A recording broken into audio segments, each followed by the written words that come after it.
Today we're joined by a multi-genre talent who is known for repping her ends straight from DH. Klyrae, welcome to Art Therapy. Are you ready to start painting today? I hope so, because I'm still like in my head at what to paint. Okay. Yeah. From, of course, remixing Missy Elliott's tune "She's a Bitch" on one of your early tracks, Sensations. How the hell do you know these things? It's my job. And to remixing GAD. Yes. And Shake It to the Max. Yeah, that was like my best remix that I did, like when I just came back into doing music. Yes. Sensations was probably like the first round of me doing music. So I was really young when I made Sensations. I think I was like 18, 19. Mm-hmm. And that was when I wanted to be like a grime artist. I wanted to be like Lady Leisha. Oh my God. Yeah. And then, I don't know, I took a break because everything just went a bit like upside down. Okay. Did life, got a hair shop. Ooh. Yeah, I was doing hairdressing. And then I used to show my clients my songs and they'd be like, girl, you need to do music again. No so, way. Yeah.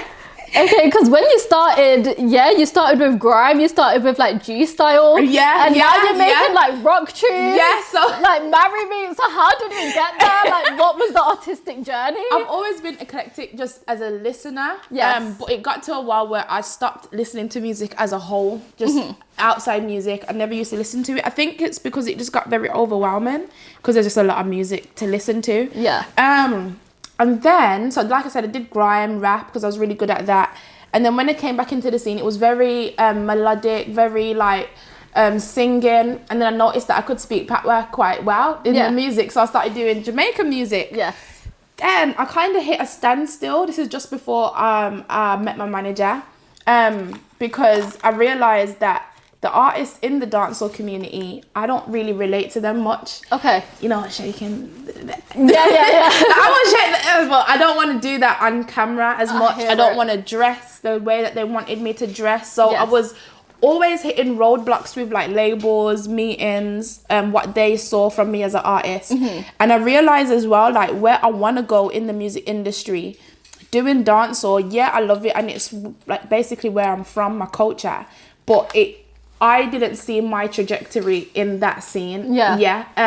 In the urban scene as well, it's very competitive. Everyone wants to be a rapper. Everyone wants to do urban music. Everybody wants to do something Afro beats. Yeah. So, I met my manager and I showed him all my unreleased music because I sound engineer myself. Yes. So he was like, I can hear this person that you're trying to hide from the world in all these unreleased music. So he goes, why don't you just take a bet on yourself? And he said that, and it was so crazy because me doing Handsworth, me doing Jada Kingdom, all of these songs that I released last year was me taking another bet on myself in the industry because I actually hated music.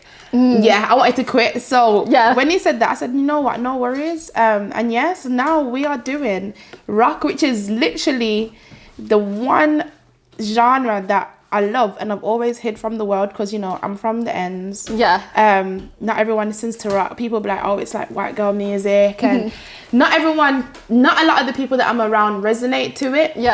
But I do. Right, who are like your top influencers in that genre? And do you remember like the first time you started getting into rock? Who was you listening to? So I used to listen to a lot of like Black Veil Brides. Even the kind of rock music that I would listen to, it's so weird because how I listen to music is not in a generic way that people listen to music. I just play something that I like. I genuinely don't even know who the artist is. I listen to a lot of pop music, so Katy Perry.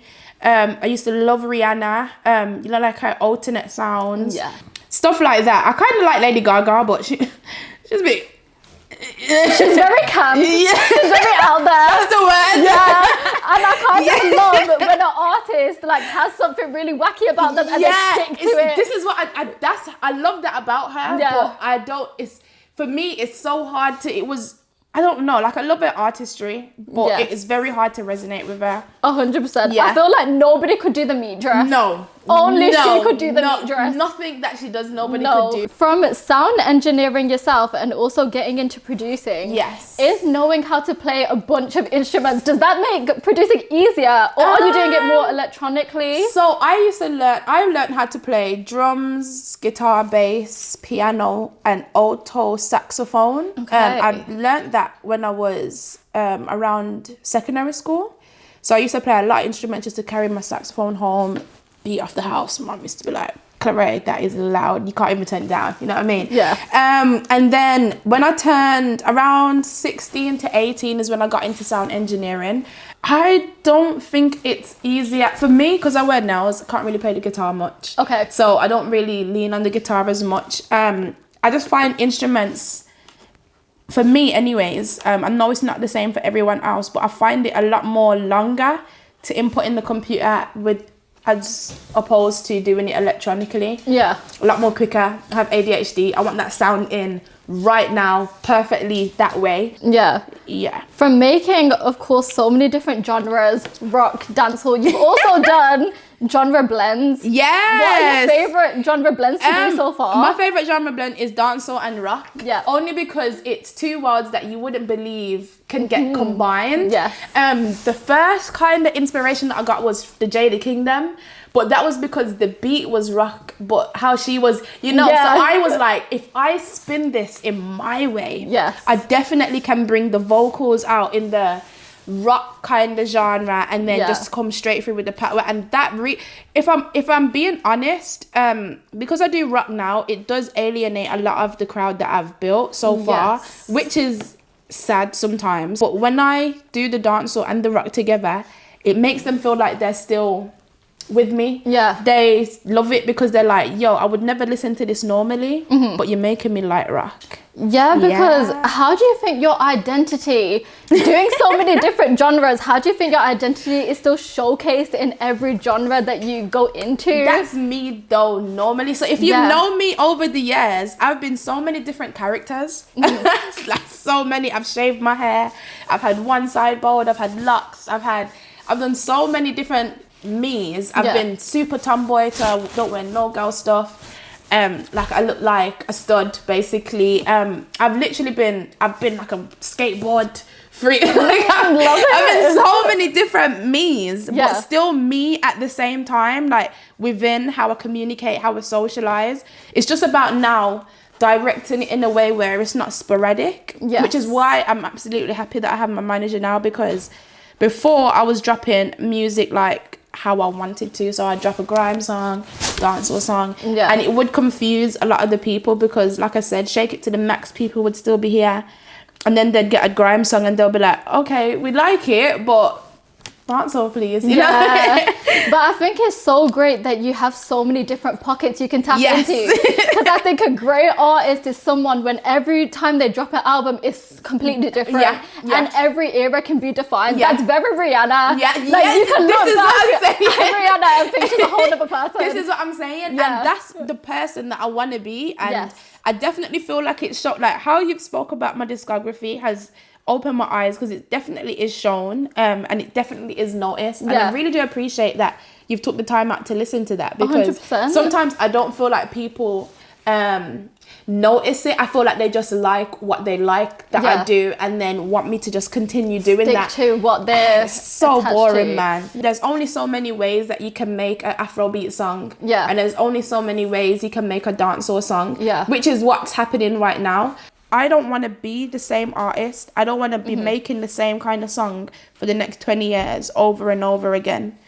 For it to just be a hit. I hear it. Because from tapping into different sounds, you've also done different languages. Yes. With Mon Chéri, a bit of French. When I say that was my first banger, right? I wrote that when I was... And if I scroll my Instagram, I'll find the day that I was in my mom's house in my room. I wrote that, and...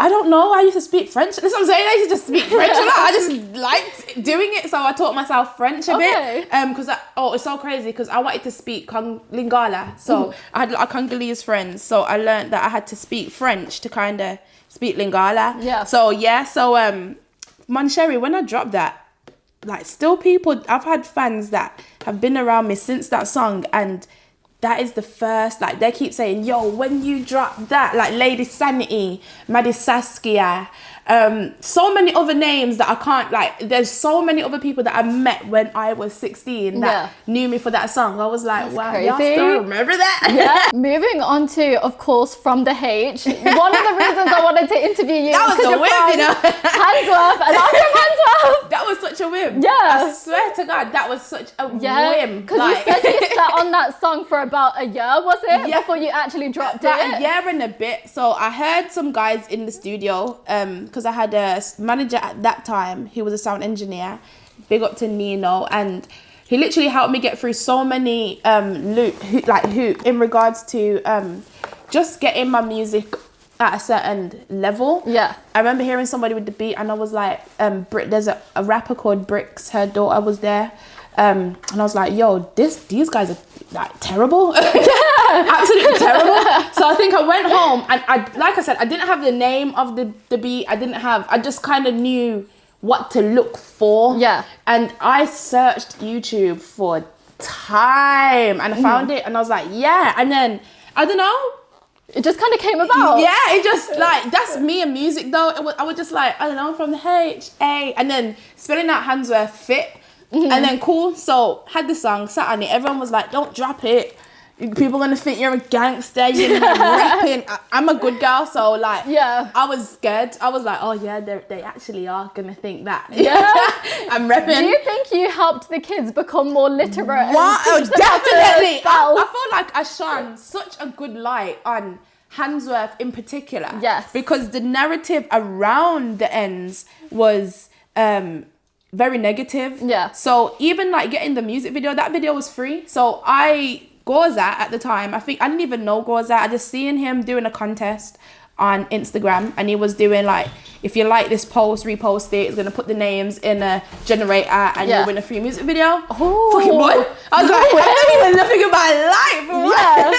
And then I won a music video and some reels. Yes. So we shot the music video, low budget, literally just walking around Handsworth. Yeah. Then I came up with the idea to do like a documentary on just growing up in Handsworth, and just content after content that I released, just kept on doing. Like, I never put no money onto promo. That's crazy. Like, this is what I'm saying. Like, it was such a whim. I didn't even know how big it was gonna be, and even at the time, Blazon had just dropped her song as well, so that kind of boosted up the visibility of it, because everyone was trying to balance me between Blazon, these two girls from Birmingham. Yeah. So it was really cool, man. I loved, even though I was getting a lot of hate, I was laughing because I was like, I can't believe commenting back. Because in that rollout, you promoted so many Handsworth businesses. Yes. What is your go-to order at Grandad's Patties? Ackee and saltfish. Mwah!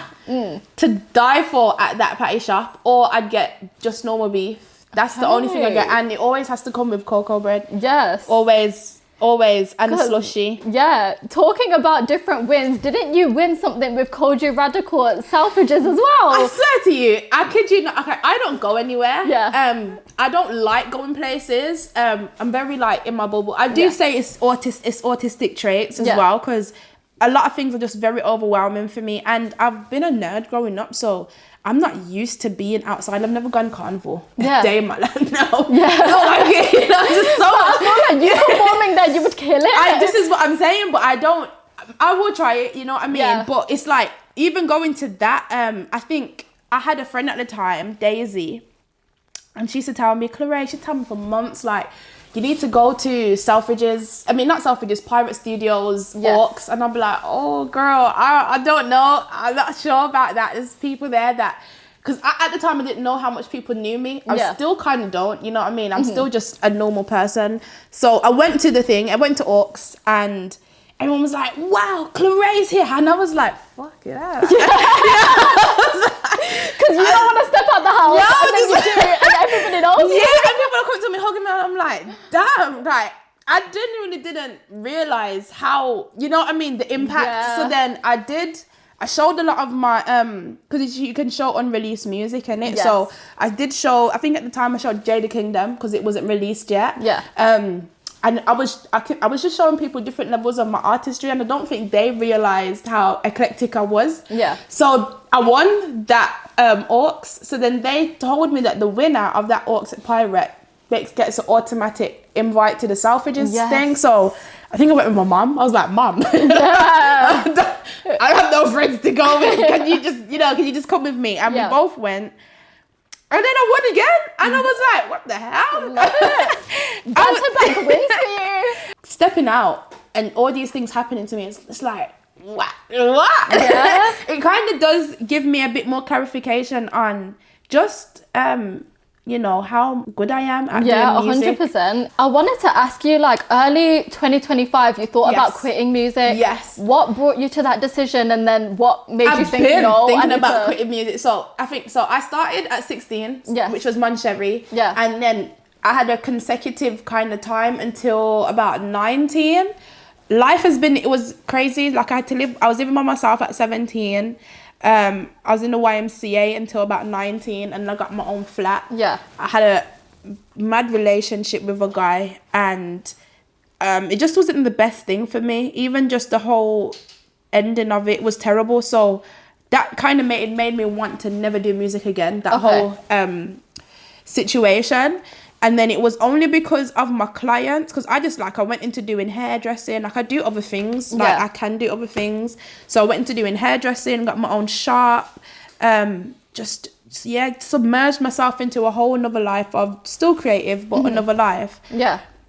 I think the whole thought of watching people succeed in music, and I was sitting there singing in my bathroom on BandLab on my phone. That kind of made me feel terrible, because I knew I could sound engineer.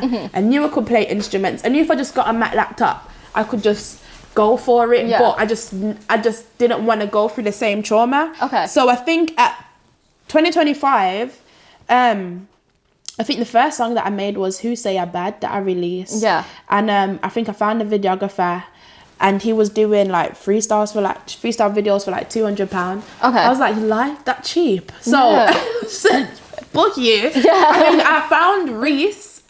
I didn't even know Reese. I just found him online. I was like, can you come to the shoot? I asked him how much I needed to pay him. He was like, I'll do it for free. I was like, what? Yeah. So cool. Did that. And then I got a videographer, which was his friend, which was so dope as well at the same time.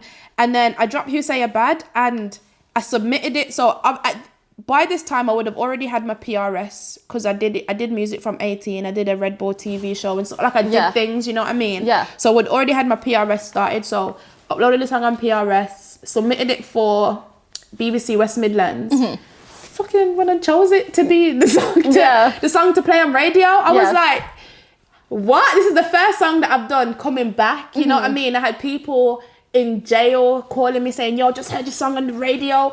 What? I was like, what? Even I was like, I can't believe this, because I didn't want to do music. I didn't know where this would go. I just took a bet on myself. Like I just said, I'm going to apply myself this year and try and drop something once a month. Yeah, it showed like you needed to come back into the industry. You was meant to do it. I had to. And I think being new to the industry as well, like you just didn't know where it was going to take you. No. From doing open mics in the very start of your career, and now you do festivals, how do you think you've grown as a performer and an artist over the last decade? Even doing open mics, so I did open mics. That was my sister's events. All the open mics that I started doing, it was my sister's events. I was too young to get in the club. Oh, okay.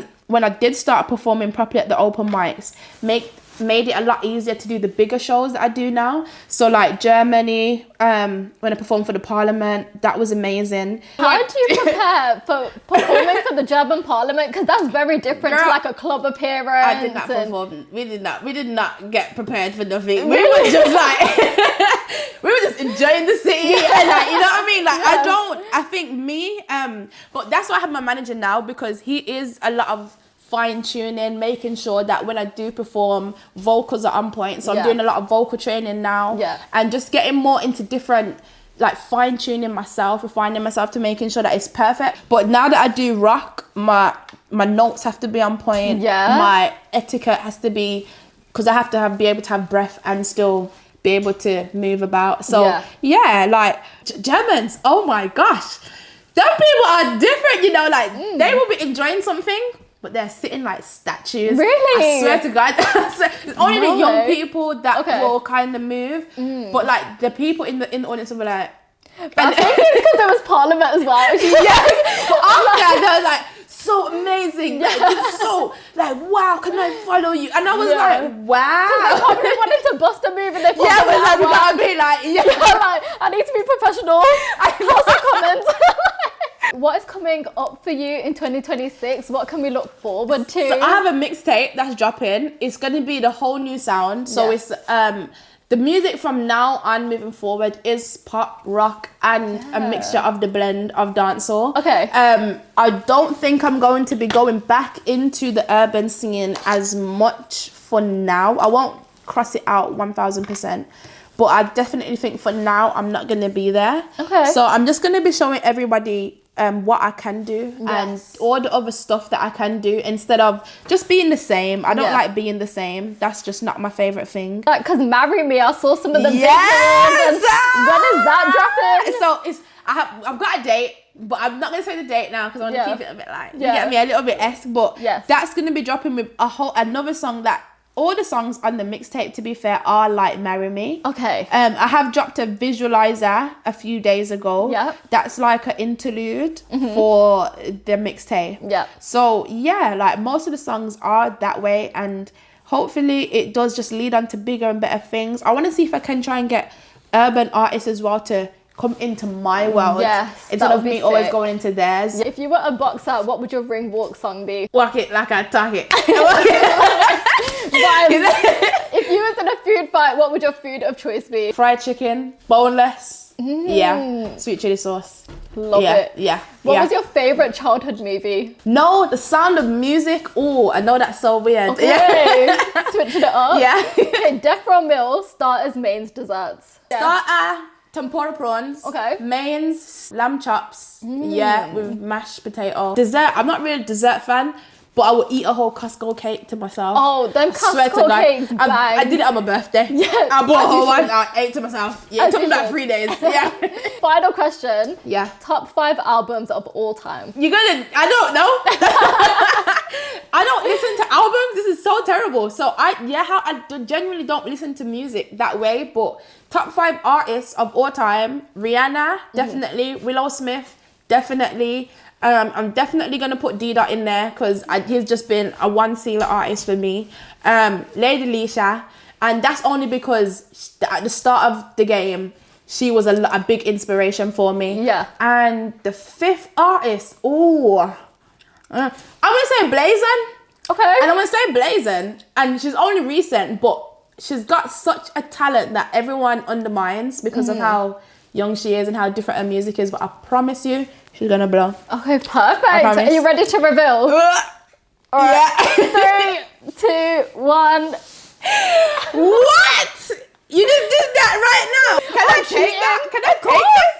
What? So, what would you do? I love that. Wow. You might just have to frame it. Yeah, I am. I love this. Yeah. This is so dope. Thank you, my girl. It's okay.